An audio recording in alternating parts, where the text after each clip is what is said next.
વિદ્યાર્થી મિત્રો, chapter number 5 આનુવંશિકતા અને ભિન્નતાના સિદ્ધાંતોમાં ગઈ વખતે આપણે જુદા જુદા રોગોની વાત કરી હતી અથવા ખામીની વાત કરી હતી. તો એમાં સિકલ સેલ એનિમિયામાં આપણે થોડીક વાત અધૂરી રહી ગઈ હતી. સિકલ સેલ એનિમિયાની વાત કરી તો સિકલ સેલ એનિમિયા પહેલું તો એક શેના કારણે થતી ખામી છે. તો આપણે કહું કે જ્યારે ઓક્સિજનનો અભાવ હોય તો ઓક્સિજનના અભાવના કારણે જે રક્તકણ છે એનો આકાર કેવો થઈ જાય છે? દાંતરડા જેવો. રક્તકણનો આકાર દાંતરડા જેવો થાય, જેને આપણે શેના તરીકે ઓળખીએ છીએ? સિકલ સેલ એનિમિયા તરીકે ઓળખીએ છીએ. આ એક વાત કરી હતી. બીજી એવી વાત કરી કે દૈહિક રંગસૂત્ર જે છે એ દૈહિક રંગસૂત્રના પ્રચ્છન્ન જનીનની ખામી, જેને આપણે આ રોગ તરીકે ઓળખીએ છીએ, સિકલ સેલ એનિમિયા તરીકે ઓળખીએ છીએ. Sickle cell anaemia. સિકલ એટલે દાંતરડું અને એના જેવો આકાર થાય એટલે એને આપણે આવું નામ આપેલું છે. ત્રીજી વાત કરી હતી આપણે એના માટે એ કયા જનીન દ્વારા નિયંત્રિત છે? તો HbA અને HbS જનીન દ્વારા નિયંત્રિત છે. હવે એમાં આપણે કહું હતું કે જે HbA બંધારણ ધરાવતા હોય આવું જનીન બંધારણ એ સામાન્ય છે, એને કોઈ એનિમિક રોગ છે નહીં, સિકલ સેલ એનિમિયા નથી. HbS બંધારણ ધરાવતા હોય તો એ કેવા છે? તો વાહક છે. અને જો HbS બંધારણ ધરાવતા હોય, આવું જનીન બંધારણ ધરાવતા હોય તો એ એનિમિક છે, એટલે કે એને સિકલ સેલ એનિમિયા થયેલો છે. આવું જનીન બંધારણ ધરાવતા હોય નથી. હવે એમાં આપણે આ જે સિકલ સેલ એનિમિયા છે એને ગ્લોબિન અણુના સંશ્લેષણની માત્રાત્મક આપણે ખામી તરીકે પણ એને ઓળખીએ છીએ. કઈ? માત્રાત્મક સમસ્યા. ગ્લોબિન અણુની માત્રાત્મક સમસ્યા એવું પણ કહેવાય. માત્રાત્મક એટલે શું? તો ઇંગ્લિશમાં કહેવું હોય તો માત્રા એટલે એનું કહીશું ક્વોન્ટિટી. કેટલી ક્વોન્ટિટીમાં? એટલે ક્વોન્ટિટી વાળી એમ કે આ સમસ્યા છે. જ્યારે જો થેલેસેમિયાની વાત કરીશું આપણે તો થેલેસેમિયા ગુણાત્મક આવશે, એટલે કે ક્વોલિટેટિવ પ્રોબ્લેમ આવશે. તો અહીંયા આપણે જોઈએ કે આ જે હિમોગ્લોબિન છે, હિમોગ્લોબિનમાં 4 શૃંખલા હોય. હિમોગ્લોબિન 4 શૃંખલાવાળું છે, જેમાં આલ્ફા ગ્લોબિનની 2 શૃંખલા અને બીટા ગ્લોબિનની 2 શૃંખલા હોય. હવે આલ્ફા ગ્લોબિનની જે શૃંખલા છે એનો ક્રમ આ રીતના એમિનો એસિડનો ક્રમ ગોઠવાશે: વેલેન અથવા વેલાઇન, હિસ્ટિડીન, લ્યુસીન, થ્રિયોનિન, પ્રોલિન, ગ્લુટામેટ. તો આ જે છઠ્ઠા ક્રમે, આ છઠ્ઠો ક્રમ છે, ત્યાં જે ગ્લુટામેટ છે એની જગ્યાએ બીટા ગ્લોબિન શૃંખલામાં વેલિન થઈ જાય છે. છઠ્ઠા ક્રમે ગ્લુટામેટનું સ્થાન કોણ લઈ લે છે? વેલિન લઈ લે છે. અને જ્યારે વેલિન લઈ લે, જો અહીંયા આપણે આલ્ફા ગ્લોબિન શૃંખલામાં કયું HbA જનીન લખેલું છે, અને જ્યારે છઠ્ઠા ક્રમે વેલિન આવી જાય છે, કારણ કે mRNA વાંચવાનું હતું, mRNA સમાચાર લાવે, મેસેન્જર છે, સમાચાર લાવે, તો એને GAG સમાચાર લાવવાના હતા. આ સમાચાર લાવે ત્યારે અહીંયા ગ્લુટામેટ ક્લિક થાય. આ લઈને આવે ને, આ કોડ લઈને આવે એટલે અહીંયા ગ્લુટામેટ ક્લિક થાય. પણ mRNA કયો કોડ લઈને આવ્યો? તો mRNA GUG લઈને આવ્યો, એટલે અહીંયા ક્લિક થઈ ગયું વેલાઇન. અને જ્યારે વેલાઇન ક્લિક થઈ ગયું ત્યારે બીટા ગ્લોબિન શૃંખલા HbS ધરાવતી થઈ ગઈ, એનો મતલબ એ સિકલ સેલ એનિમિયાવાળું ખામીયુક્ત થઈ જાય છે. તો આવું કેમ થયું? તો કે જ્યારે ઓક્સિજનની ખામી સર્જાય છે, ઓક્સિજનનું ઉણપ હોય ત્યારે આ રોગ થાય છે, સિકલ સેલ એનિમિયા. હવે એના પછી આપણે થેલેસેમિયાની વાત કરીશું. સિકલ સેલ એનિમિયા પછી હવે આપણે કોની વાત કરવાના છે? થેલેસેમિયા. તો થેલેસેમિયા જે છે એ પણ દૈહિક રંગસૂત્રમાં જ, થેલેસેમિયા પણ શેમાં થાય છે?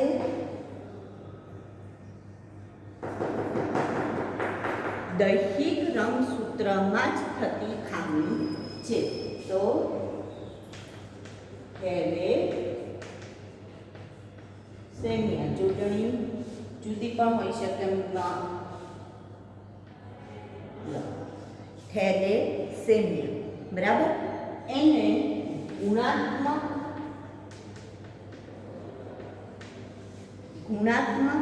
સમસ્યા તરીકે પણ આપણે ઓળખીએ છે. ગ્લોબિન સંશ્લેષણની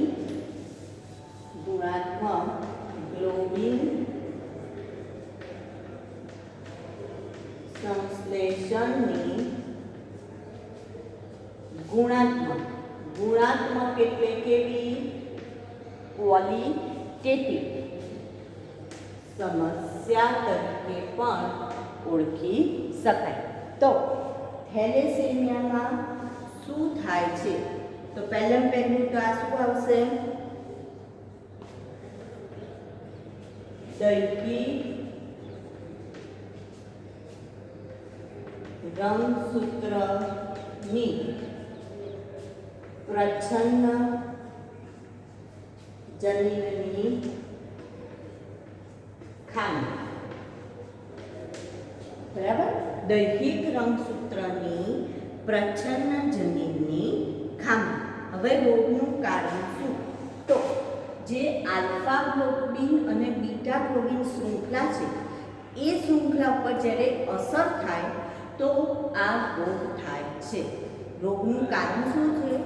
જે આલ્ફા ગ્લોબિન અને બીટા ગ્લોબિન શૃંખલા, આપણે હિમોગ્લોબિનમાં શૃંખલા કહીએ છીએ ને, આલ્ફા ગ્લોબિન અને બીટા ગ્લોબિન શૃંખલા ઉપર અસર થાય ત્યારે રોગ થાય છે.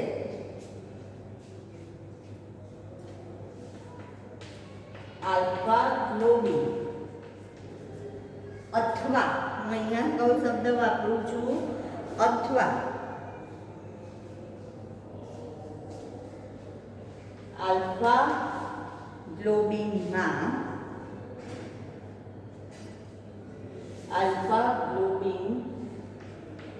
સાંકળના ઉત્પાદનને અસર, તો એને આપણે શેના તરીકે ઓળખીએ? તો કે આલ્ફા થેલેસેમિયા. શેના તરીકે ઓળખીએ? Alpha thalassemia. અને જો બીટા ગ્લોબિન સાંકળ ના ઉત્પાદનને અસર, તો એને શેના તરીકે ઓળખીશું? Beta thalassemia. બે શૃંખલા છે ને, આલ્ફા ગ્લોબિન અને બીટા ગ્લોબિન. તો જ્યારે આલ્ફા ગ્લોબિન, ઓકે, અહીંયા ચલો,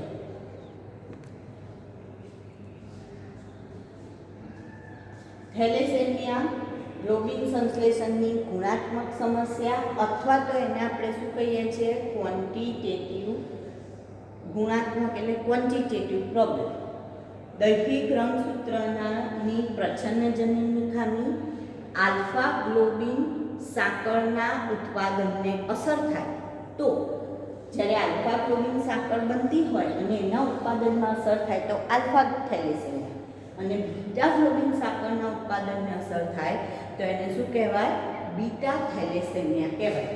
હવે આનું નિયંત્રણ કયા જનીન દ્વારા થાય? નિયંત્રણ કયા જનીન દ્વારા થાય? તો નિયંત્રણ માટે એવું કહે છે કે જ્યારે આલ્ફા થેલેસેમિયા જે છે એમાં જે જનીન છે એનું નામ છે HbA1. કયો?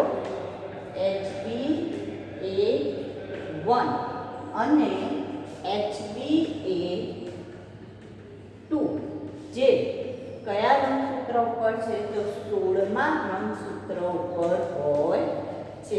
કયા રંગસૂત્ર ઉપર હોય? 16મા રંગસૂત્ર ઉપર હોય અને જો એના દ્વારા નિયંત્રિત છે, બરાબર. આના ઉપર આ જનીન આવેલા હોય 16મા રંગસૂત્ર ઉપર HbA1 અને HbA2 નામના જનીન આવેલા હોય. હવે જો આ જનીનનું ઉત્પાદન ઓછું થઈ જાય ત્યારે આલ્ફા થેલેસેમિયા થાય. ત્યારે શું થશે? Alpha thalassemia. અને જો બીટા થેલેસેમિયાની વાત કરું, બીટા થેલેસેમિયા, તો એના માટેના જનીન છે HBB. કયો જનીન છે? HBB. અને આ જનીન 11મા રંગસૂત્ર ઉપર છે. કયા નંબરના? 11મા રંગસૂત્ર ઉપર. હવે જો 11મા નંબરના રંગસૂત્ર ઉપર આ જનીનનું પ્રમાણ ઓછું થઈ જાય, એનું ઉત્પાદન ઓછું થઈ જાય તો શું થાય છે? બીટા થેલેસેમિયા થાય. અને જે થેલેસેમિયા માઇનોર અને મેજર, આવો શબ્દ તમે સાંભળ્યો હશે. તો માઇનોરનો મતલબ થાય કે જે વાહક છે. થેલેસેમિયા માઇનોરનો મતલબ શું થશે? વાહક.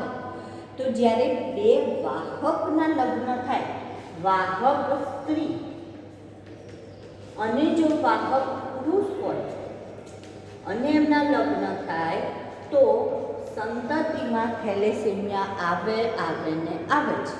અને જેને થેલેસેમિયા થયો હોય એવી વ્યક્તિને 20-25 વર્ષની ઉંમર થાય ત્યાં સુધીમાં એનું મૃત્યુ થાય, બરાબર. 20 થી 25 વર્ષની ઉંમર થાય ત્યાં સુધીમાં લગભગ એનું મૃત્યુ થઈ જતું હોય છે. અને એવા લોકોને જેને થેલેસેમિયા હોય એવા લોકોને બ્લડ ચડાવવું પડે છે, કારણ કે એમના શરીરમાં આ હિમોગ્લોબિનના જનીનો બનતા નથી, એટલે કે હિમોગ્લોબિન બનતું નથી, એટલે બ્લડ બનતું નથી, એટલે એમને બ્લડ ચડાવવું પડે છે. દર અમુક દિવસે એમના શરીરમાં બ્લડ ચડાવતા રહેવું પડે. તો થેલેસેમિયા માઇનોરનો મતલબ થશે વાહક. તો વાહક સ્ત્રી અને વાહક પુરુષ ના લગ્ન થાય તો જેટલી પણ સંતતિ આવશે બધી જ સંતતિમાં થેલેસેમિયા હશે. જો વાહક સ્ત્રીના લગ્ન સામાન્ય પુરુષ સાથે કરવામાં આવે તો વાંધો આવતો નથી, અથવા તો પછી એમની સંતતિમાં એવો કોઈ વાંધો આવતો નથી, અથવા તો પછી વાહક પુરુષના લગ્ન સામાન્ય સ્ત્રી સાથે કરવામાં આવે તો વાંધો આવતો નથી. બાકી જ્યારે જો બંને વાહકના લગ્ન કરવામાં આવે તો બાળક પર થેલેસેમિયા આવે છે. તો એનો મતલબ એવો થયો કે આપણે એવું કહી શકીએ કે જ્યારે લગ્ન કરવાના હોય, એરેન્જ મેરેજ કરવાના હોય, લવ મેરેજની વાત નથી કરતા, એરેન્જ મેરેજ કરતા હોય ત્યારે લોકો જન્માક્ષર મેળવે છે. તો ખરેખર જન્માક્ષર મેળવવાની જરૂર નથી, બ્લડ ગ્રુપ મેળવો. કારણ કે જ્યારે પોઝિટિવ નેગેટિવ બ્લડ ગ્રુપવાળી વ્યક્તિ ભેગી થાય તો બાળકને જન્મ આપવામાં થોડીક તકલીફ થતી હોય છે, બરાબર. બીજું, આ થેલેસેમિયાનો ટેસ્ટ કરાવો, એડ્સનો ટેસ્ટ કરાવો, તો આવું કરાવવું જરૂરી છે. તો આ બધી ખામી આપણે કયાની વાત કરી? મેન્ડેલિયન જે અનિયમિતતા હતી એમાં જનીનિક ખામીની વાત કરી. હવે આપણે લેવાનું છે રંગસૂત્રીય ખામી. કઈ ખામી? રંગસૂત્રીય ખામી. એટલે કે રંગસૂત્રમાં જો એના જૂથમાં થાય એટલે આખું જૂથ જ ગાયબ થઈ જાય, અથવા તો ખાલી કોઈ જૂથની અંદર કોઈ સંખ્યામાં વધારો થાય અથવા ઘટાડો થાય, તો એવી જે ખામી છે રંગસૂત્રની એની વાત કરીએ આપણે. તો એની અંદર જો રંગસૂત્રીય અનિયમિતતા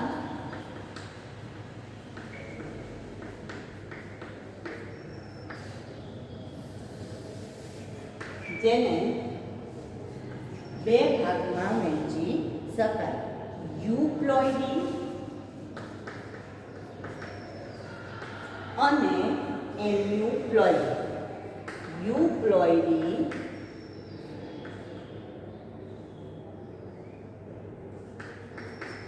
અને એન્યુપ્લોઇડી.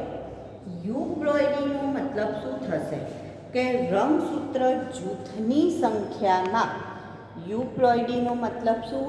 રંગસૂત્ર જૂથની સંખ્યામાં, રંગસૂત્ર જૂથની સંખ્યામાં ફેરફાર. બરાબર? આખું જૂથ, એક આખું જૂથ, એમાં ફેરફાર થાય રંગસૂત્રના જૂથની સંખ્યામાં, રંગસૂત્ર જૂથની સંખ્યામાં ફેરફાર. તો એને આપણે શેના તરીકે ઓળખીશું? યુપ્લોઇડી તરીકે ઓળખીએ છીએ.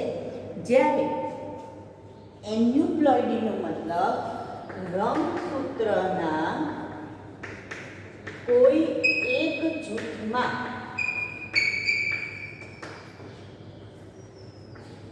એક કે વધુ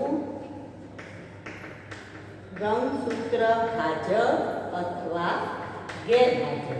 એટલે કોઈ એક જૂથ હોય એની અંદર રંગસૂત્રની સંખ્યા વધી જાય અથવા તો રંગસૂત્રની સંખ્યામાં શું થઈ જાય? ઘટાડો. અહીંયા આખું જૂથની જ વાત કરેલી છે કે ધારો કે 5ની જોડ એ જ આખી ગાયબ થઈ જાય. બરાબર? અહીંયા શું કહે છે કે 5મા નંબરની જોડ હોય, અહીંયા એવું કહે છે કે 5ની જોડ જ ગાયબ થઈ જાય. જ્યારે અહીંયા એવું કહે છે કે જે 5મા નંબરની જોડ છે એમાં 2 રંગસૂત્રના બદલે 3 રંગસૂત્ર હોય. 2ના બદલે કેટલા રંગસૂત્ર હોય? 3. અથવા તો 2ના બદલે એક જ રંગસૂત્ર હોય કોઈ એક જોડની અંદર. વધારો થાય અથવા ઘટાડો થાય તો એને આપણે શેના તરીકે ઓળખીશું? એન્યુપ્લોઇડી તરીકે ઓળખીએ છીએ. તો યુપ્લોઇડી અને એન્યુપ્લોઇડી. હવે યુપ્લોઇડી જે જોઈએ એમાં પાછા પ્રકાર પડશે મોનોપ્લોઇડી અને પોલીપ્લોઇડી. કયા બે પ્રકાર પડે છે? મોનો અને પોલી.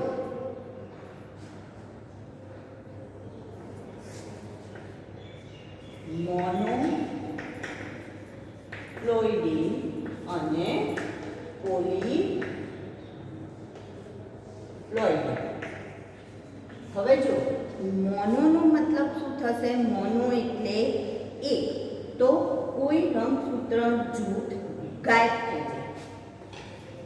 એક રંગસૂત્ર જૂથ ગાયબ. તો એને શેના તરીકે? મોનો એટલે એક રંગસૂત્ર જૂથ ગાયબ થઈ જાય તો એને શું કહેવાય? મોનોપ્લોઇડી. ગાયબ થઈ જવું અથવા ગુમ થઈ જવું.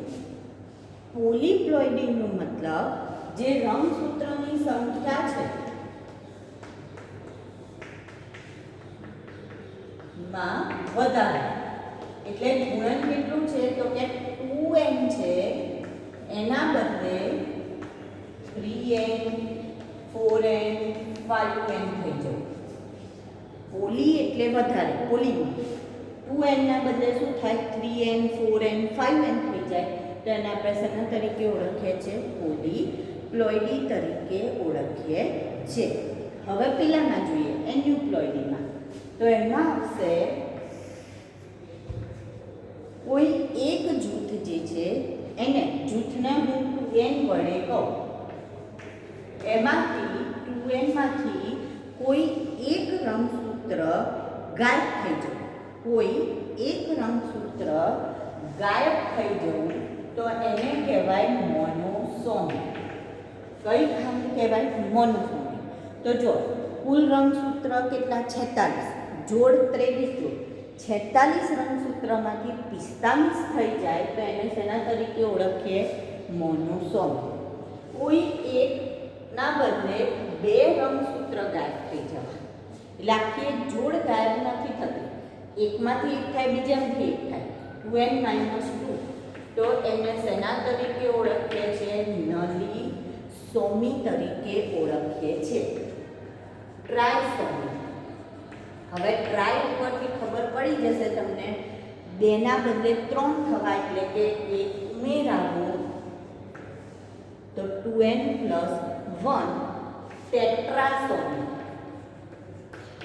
સ્વામી નહીં હો, ટેટ્રાસોમી. તો 2n ટેટ્રા એટલે 2, 4 થાય ને, ટેટ્રા એટલે 4, તો 2 ઉમેરાય 2n પ્લસ 2. તો આવી રીતના મોનોસોમી, નલીસોમી, ટ્રાયસોમી અને ટેટ્રાસોમી એવી આપણને ખામી જોવા મળે, જેના ઉદાહરણ હવે આપણે લેવાના છે. ટર્નર સિન્ડ્રોમ એ મોનોસોમીનું ઉદાહરણ છે. તો જ્યારે આપણે ટર્નર સિન્ડ્રોમ ભણીએ, ટર્નર સિન્ડ્રોમ નામનો રોગ ભણીએ અને જો હું તમને એમ કહું કે મોનોસોમી પ્રકારની ખામી છે, તો તમને તરત જ મોનોસોમી એટલે શબ્દ આવે એટલે મગજમાં ક્લિક થવું જોઈએ કે 2n - 1 હોવું જોઈએ. શું હોવું જોઈએ? 2n - 1. તો એનો મતલબ એની અંદર શું હશે? તો કે x0 સ્થિતિ હોય છે. કયા પ્રકારની સ્થિતિ હશે? x0 પ્રકારની. લિંગી રંગસૂત્રમાં x0 પ્રકારની સ્થિતિ હોય છે. તો x0 સ્થિતિ થઈ ગઈ. આ ટર્નર સિન્ડ્રોમ, જેને શું કહેવાય? મોનોસોમી તરીકે ઓળખવામાં આવે છે. હવે ટેટ્રાસોમી, તેમાં ક્લાઇનફેલ્ટર સિન્ડ્રોમ. ક્લાઇનફેલ્ટર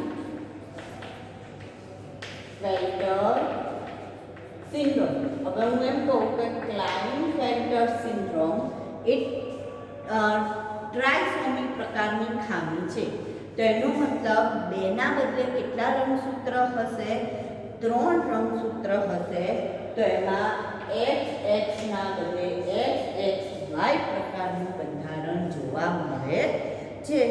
તો પુરુષ હોય છે XY એટલે પુરુષ, પણ XXY આવી ગયો, એનો મતલબ એક X એનામાં વધારાનો આવી ગયો. તો ક્લાઇનફેલ્ટર સિન્ડ્રોમ, ડાઉન સિન્ડ્રોમ 21મી જોડમાં ટ્રાયસોમી થાય તો ડાઉન સિન્ડ્રોમ કહેવાય. તો આવી જુદા જુદા પ્રકારની 3 ખામી આપણે હવે ભણવાની આવશે, જે રંગસૂત્રીય અનિયમિતતાને લગતી ખામી છે.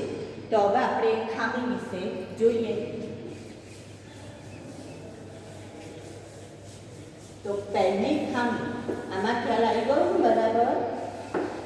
આ બરાબર આજમાં તમારા ખાલી દોરી ચાર્ટ યાદ રાખવાનો છે. આ જે ચાર્ટ છે, ચાર્ટ બરાબર યાદ રાખી લેજો. બરાબર? સારું. હવે આપણે જુદી જુદી ખામી વિશે જોતા જઈએ. તો પહેલું આવશે,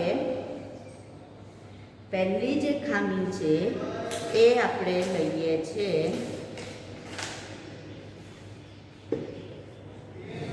ડાઉન સિન્ડ્રોમ. Down syndrome.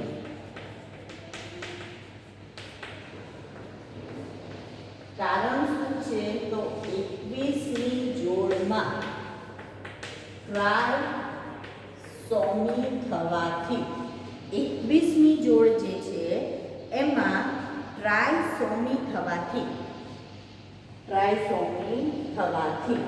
હવે ચલો ટ્રાયસોમી, ટ્રાય એટલે કેટલા થશે? 21મી જોડમાં ટ્રાયસોમી, તો ટ્રાય એટલે કેટલા થાય? 3 થાય ને. તો 2ના બદલે કેટલા રંગસૂત્ર થઈ જશે? 3 રંગસૂત્ર થાય છે. તો ચલો એની અંદર રંગસૂત્રની સંખ્યા કેટલી થશે? કુલ સંખ્યા 46 થશે, 45 થશે કે 47 થશે? ઓપ્શન જવાબ આપો કે આમાં રંગસૂત્રની સંખ્યા 45 હશે, 46 હશે, 47 હશે કે 48? આ ચારમાંથી કયો વિકલ્પ થશે? તો તમે કહેશો 47. કેમ? કારણ કે એક રંગસૂત્ર ટ્રાયસોમી 2n + 1 શું થયું? 2n + 1 થયું, એટલે એક રંગસૂત્ર ઉમેરાઈ ગયું, એટલે કે 46ના બદલે કેટલા થઈ ગયા? 47 રંગસૂત્ર થાય છે. તો ટ્રાયસોમી થવાથી એટલે કે 2ના બદલે કેટલા રંગસૂત્ર થયા? 3, અને કુલ કેટલા રંગસૂત્ર બને છે? 47 રંગસૂત્ર બને છે. હવે એના લક્ષણો લખવાના છે આની અંદર. લક્ષણોમાં પહેલું લક્ષણ છે ઠીંગણું કદ.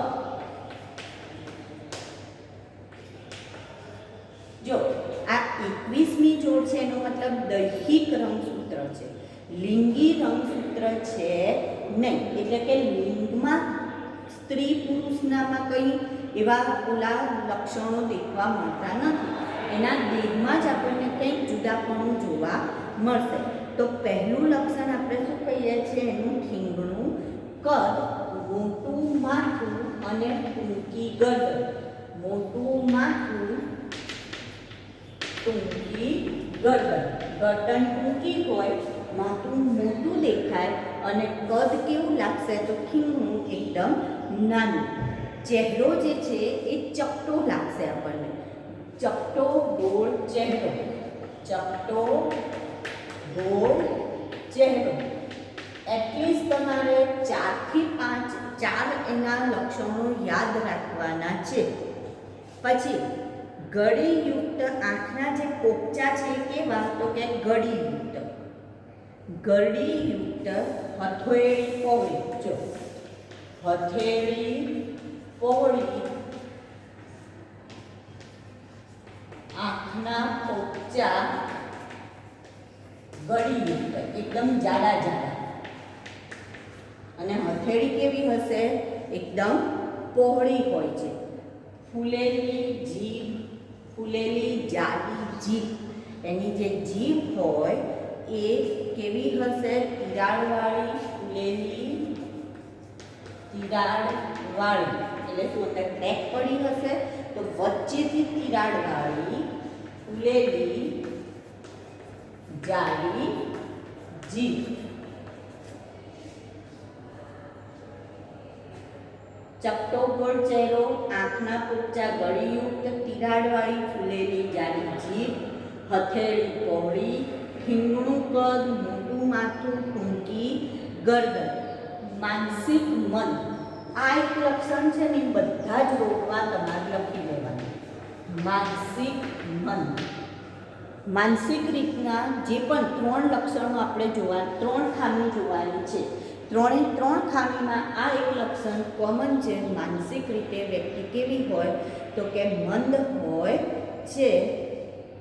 એટલે માનસિક મન એ લક્ષણ આપણે લખી દેવાનું. તો ઠીંગણું કદ, મોટું માથું, ટૂંકી ગરદન, આ એક એનું સામાન્ય. ગોળ ચપટો ચહેરો, ચપટો દબાયેલો. હવે ચહેરા ઉપર આંખ જોઈએ તો આંખના પોપચા ગળીયુક્ત, તિરાડવાળી ફૂલેલી જાડી જીભ. હથેળી કેવી છે? તો કે પહોળી હથેળી છે, પણ આંગળા ટૂંકા, ટૂંકા આંગળા. પેલા કુંભજીઓ જોયા, પેલું એના ઉપર ઘૂંટરગું આવે છે, ઘૂંટરગું જોયું છે? એમાં પેલો ખીંગણો આવે છે, ખીંગુજી. એને એની હથેળી નહીં જોજો. ટૂંકા આંગળા, માનસિક મન. પણ એનામાં તો એને શું છે? તો કે એનામાં ખીંગણા પણ સારું છે, એના આ રોગ નથી એટલા માટે, પણ એના માટે આવા લક્ષણો જોવા મળશે. તો આ કયો રોગ થયો? Down syndrome.